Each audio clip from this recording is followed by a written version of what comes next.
Hello po, patuloy po tayo. Ngayon po tayo ulit na nabigyan ng pagkakataon mag-share salita ng Diyos. So sabi po ng ating netizen from to Bulacan, Del Monte, sabi po niya, kapatid, kapag ikaw Kristyano na, okay lang ba na nakikinig ka lamang ba? Umatid? Ay okay na ba yun sa bilang isang Kristyano? So kapatid, thank you so much sa yung pagbibigay ng mensahe, katanungan. So patuloy po natin sagutin ang kanyang komento natin, kapatid. No? So kapatid, hindi po natatapos po yung relasyon po natin sa Panginoon. Hindi porket tayo nakakilala ay hindi tayo magiging part na gumagawa ng mga gawain sa Panginoon, ay nagiging inutil lang po tayo dito. Hindi po natatapos po yun.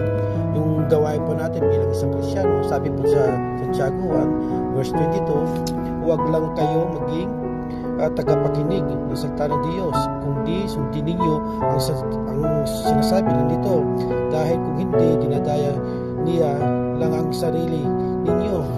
So makikita mo natin doon, dinadaya lang po natin pang ating sarili. Pero kung wala tayong ginagawa at kapakinig lang po tayo, nagiging inutil po tayo. Marami po gano'n na nagpapanggap. Lunes hanggang Friday, lumalabas po yung aura, yung pag-uugali, wala na po yung natatakpan na yung kabutihan na nakikinig sa loob ng church, yung mga salita ng kabuti na dapat natin i-apply. Tayo po yung mga sentro na po, hindi na po tayo hindi nakakilala, pwede yung gawin mo, katanong gawin mo.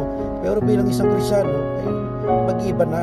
O hindi na yung dating ugaling asa na ito Kristyano. Ito'y maka-Diyos ka na. Ikaw ay anak ng Diyos na mabuti na yung asal. Kaya makikita po natin doon, pag hindi natin ginagawa po yung ganun na kaparaanan, ay nagiging impostor tayo.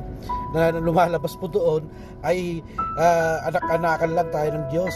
Hindi po yun. Kung di anak po tayo nagdidili pag ganun po nangyayari. So makikita po natin, sabi po dito sa Santiago 1 verse 24, sabi po niya, pagkatapos makita ang sarili ay umalis at agad kinakalimutan ang ayos niya. So makikita natin doon, nakinig ka, no?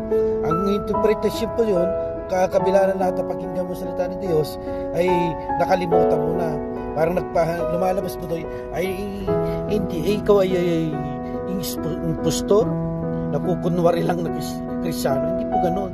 Sana kapatid, so makikita natin ito kapatid, bilang isang Kristyano, nakinig ka, i-apply mo, pamumuhay mo, ibahagi mo ang natutunan mo sa Panginoon. God bless you kapatid, sana ay maging tunay kang manggagawa ng Panginoon at talaga. God bless you kapatid.